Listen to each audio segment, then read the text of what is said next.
All right, everyone. So we kind of had to start fresh. Basically, what happened with the old Monty, like the first episode of the Farmhand series, was I was playing on that save, playing on it to kind of start some progress so that I can record the next episode. And then I saved the game, quit it, came back the next day, and the save was gone. I found the backup. The backup was just too far back. The farm was like halfway built through the backup. I just wasn't going to deal with it. So I started a new one, a new little save here on Montieth, and I have quite a lot going on. I've kind of have about 20 hours in it. I did my first harvest, and then we went through winter and all that, and now we're in planting season. We have about a little ways half a field left to plant, and I think I want to go ahead and do a time lapse of that later for you guys. But I kind of just want to get down there, give you a tour, kind of talk about what exactly I've done so far on here. That's different from the other one. So, 200 is on the trailer. I bought the 200 with me, and I do have the Cummins. I went ahead and just bought it for that money, that price. It's all on the diamond seed. This is not ours. It's a part of the farm. And, of course, the 200, like I said, is still on the back. So we're going to go ahead and head down to the farm, and I'll see you guys when I get there. Alright, guys, so we're rolling up on the farm right now. It's probably going to feel a little bit choppy. I don't know how it's going to come back on the recording here. But we're rolling up to the farm, and I have a lot going on. Roughly about 20 hours, like I said, into it. So I got quite a few things that are different from the old one, and I think we're going to hop out right here. I'm going to go ahead and show you guys. So I guess we'll just start from the beginning. I'll just give us a quick little farm tour. Both headers for the Massey that's in the shed right now, the corn and the bean header. We have the Cycle 800, which I was testing on the Ford there in the bigger field we own, and I was testing that in this Ford TW. Pulled it like a champ. 2 Kilbros wagons. I was running those for a little bit on the smaller fields. In here we got the big Kilbros auger, which I had the white sitting over there. I had that white on it throughout most of the harvest, and it pulled it like a dream. We got the Massey Western combine. That's the big. I was gonna try to do all the fields with that combine, and then I realized I'm way in over my head. So I went ahead and picked up the K7150, which is in that big shed we just put in. And then, of course, the best way, the sprayer, where it also got the cultivator back there, and then the big planter. Not the biggest planter we own, but definitely one that's planted a good amount of field here. And then some leftover seed. We got the mower, well, the haybine actually, for the cattle farm that's across the street, which I'm hoping to be starting sometime very, very soon. As you guys can see, it is right over there. I want to start that a lot sooner than I think I'm probably gonna be starting it come this summer. We'll get some cattle out there. We get some hay bought and things like that. I won't skip over this tractor, the 7140 with the hay set up on it with the manure spreader on the back. I was kind of hoping to get some manure spread. We'll see how that goes. I kind of already planted all my fields, so I don't know if I'll put any down this year or not. We got the old service truck here, the old Chevy with that nice, really shiny clear coat, as you guys can tell. The Ford, I don't know why I really have this. Kind of just bought it. It's there. The old John Deere skid steer and the Thunder Creek fuel trailer from one of the combines, because that Massey in there, that combine runs out of fuel like crazy. Right here we have the old International 1466. This was running the auger there on the bin setup for a little while because the TW was having some sliding issues. And then the white, which is the big tractor, this thing ran the planter, the Kilbros. It's probably gonna run my sprayer and all that. So that thing's a pretty big tractor.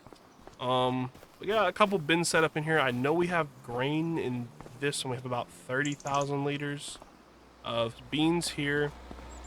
We have 198,000 liters of corn in here. And then we have we have nothing in here. I sold this already to the farmer's market. We have a contract with them with corn. We usually supply about 100,000 liters to them. So that got pulled out of this bin and taken out there to the farmer's market. This bin just got installed.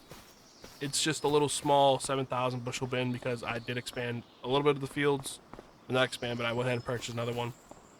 In here is kind of just like a bunch of the stuff that I kind of just wanted to add on to the farm. And it kind of I needed another shed, so I bought this shed. Shout out to AG Farms for the shed here. I think this fits perfectly in. I kind of wish that side door was on the other side because I would have slapped it a little more against this field. but I think that works just fine. So shout out to him. I'll put his itch.io in the link down below, in the description, I mean. This Peterbilt linked onto the Timty that I brought over because I was getting kind of tired of the Load Kings, so I wanted to go to American grain trailer, and I just haul my grain to and from the farmer's market with that. And the 7150 that I was talking about earlier, this thing is just, I ran 2 combines. I mainly mained this one, and then when the Massey got full, I took the kill rows out to the Massey, and then I filled this one up, and then, I was a combine and an auger driver for a little bit. So that was kind of fun. The summers, which I did a little bit of disking with, realized I didn't really have to with the planters that I have, and then I don't think we can see it, but way out there is what we're going to be driving. I'll take a truck out there and show you guys. It's a pretty big machine, I'll tell you that. I planted one of my fields down there in about 10-15 minutes. The cattle farm, which hasn't really seen a whole lot of action yet. Just the hay shed over here, probably going to throw a lot of our silage bales and things. Okay, so that was an interesting cut. So what just happened was game crashed and it went back to an old save. The combine's here, not inside that shed. There's that big machine I was going to show y'all later. The truck's back over there, 200s. Oh my lord, everything I did before I even hit the record button today is just gone. Oh, it bothers me, but hey, we're back, we're live. We're recording again. Like I was saying, this is going to be probably the hay shed with, like bale, like, okay, so I'm gonna have bales, of course, in here. I'm gonna have like my probably my wrapped hay, and then probably my straw bales sitting there, stack them up nice and high to feed the cattle. We're gonna get cattle sometime soon, hopefully, and we're gonna get out here. We're gonna get moving. Yeah, I don't have a manure pit yet because manure is broken in this game because Giants doesn't know how to do it properly, so we're gonna go ahead and skip that. Another hay shed over here on top of 2 kind of smaller bunks. I'm not running a really large operation with cattle. I don't want to. I kind of want to keep it nice and small and medium to kind of fit with the theme over there. I have a lot of small, medium equipment, and just a few big things because sometimes the bigger fields take a little longer with your smaller equipment, and you just don't want to sit there for 45 minutes with your Massey Ferguson combine harvesting the biggest field you own. Speaking of that, I'll show you what I own. I own field 7. I split it into 4 different fields because it's just pimp and it looks really good. Field 2 is my silage corn field. And then I did own these fields up here, but I sold them, and I'm thinking about buying this grass field so we can do some grass. I own this field down here, but the planter was in, but a game crash. So I'll probably do a time lapse for y'all, me doing them down there. I don't know. I might just do it off screen and come back next time with a planted field. It's probably gonna be beans down there anyways.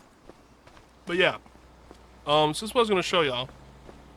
I have a planner that I probably shouldn't have right now. It's kind of like a demo, you would say. I kind of just want to have it because I think it looks cool and it looks really cool on this case here. The 9370 looks amazing on that. I got a screenshot. I'll probably put it up on screen now.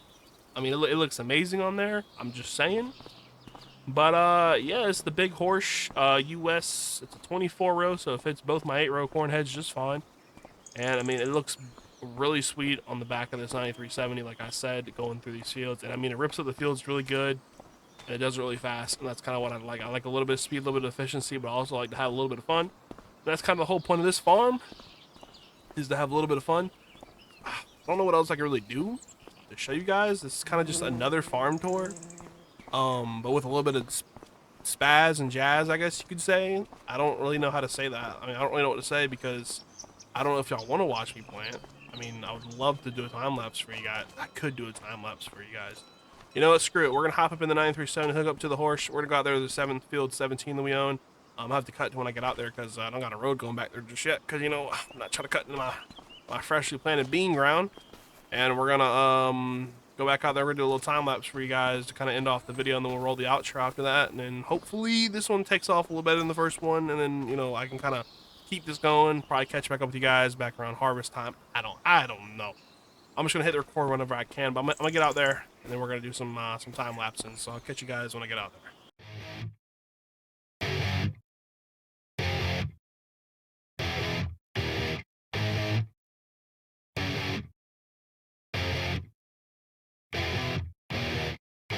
I'm having trouble trying to sleep. counting sheep but running out. As time ticks by, still I try. No rest for cross-tops in my mind. On my own, here we go.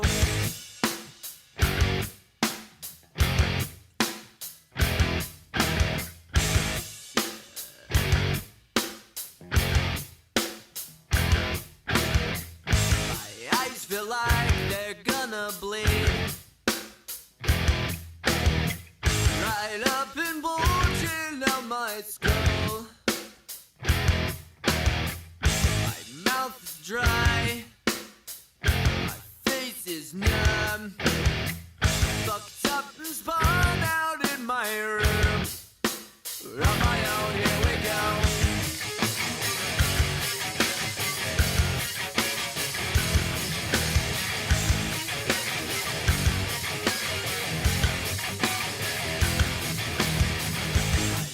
Set on overdrive. The clock is laughing in my face. Crooked spine. My senses dulled. That's the point of delirium. On my own, here we go.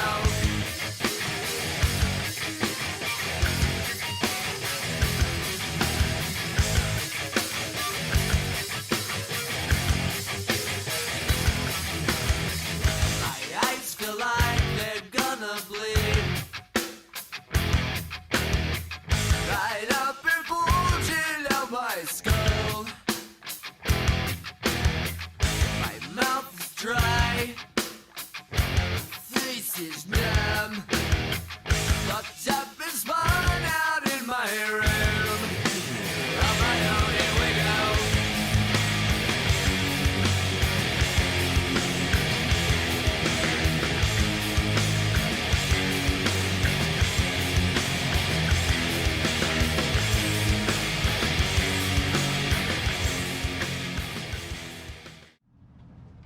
Alright guys, so we just hope you enjoyed that time lapse. I'm gonna say we're doing something, but we just cut the neighbor's field. Fight me, I don't care, screw that guy. But we just got on with planting that field back there of beans. It wasn't a time lapse. I hope you guys enjoyed the music choice. I don't know what it is. I'm still trying to figure that out in my head as I'm recording this. But we're heading back to the farm now. Probably just gonna park this in front of the power pressure washer and just wash it up off camera and all that. Just I don't know how long this video is right now with the crash and all that. It's probably like a 15-16 minute video. I'm hitting my peak right now because this video is probably going to take 2-3 hours to upload with this internet speed I got. I'll tell you all that right now.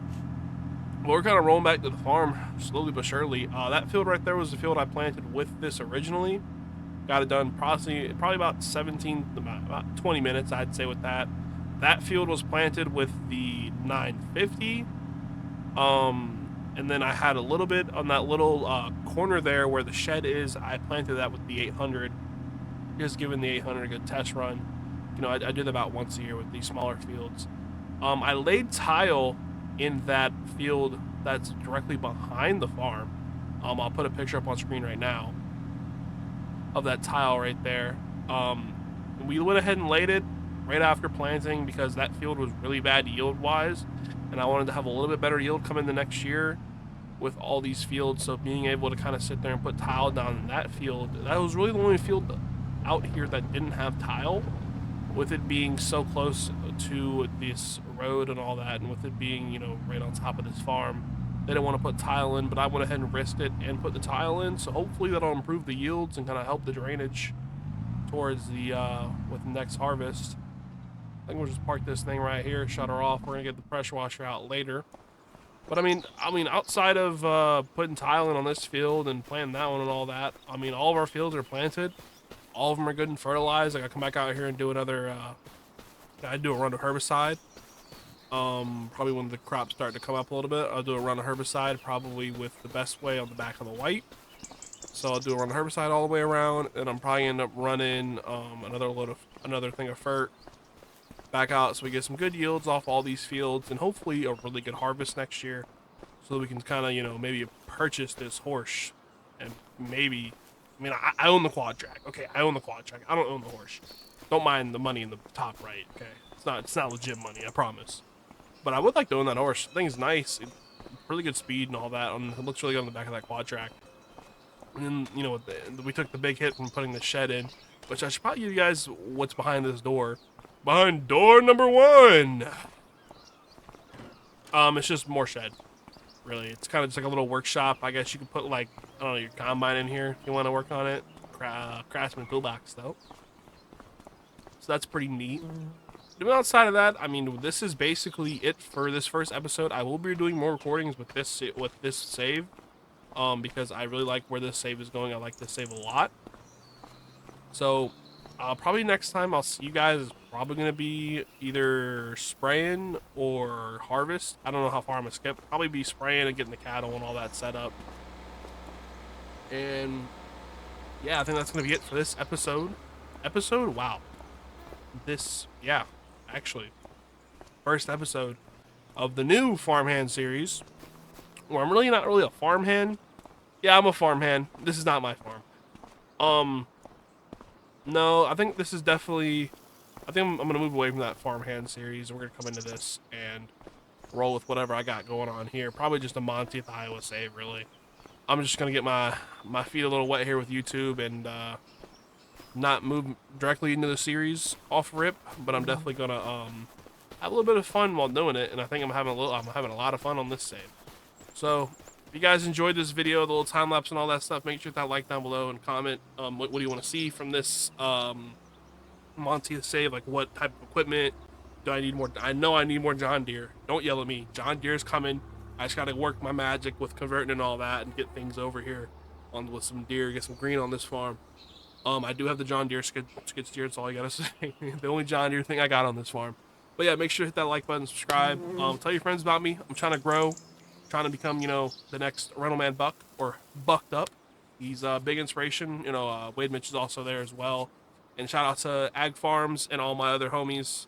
Shout out to Wade. Shout out to everybody that's kind of helped me out with all these conversions and giving me buildings and all that. LJR, huge shout out to him with these awesome buildings. I'll probably talk to him because I know he's going to be releasing a lot of these, and this is one of his. That's one of his. A couple of those over there are his as well. He's doing great work.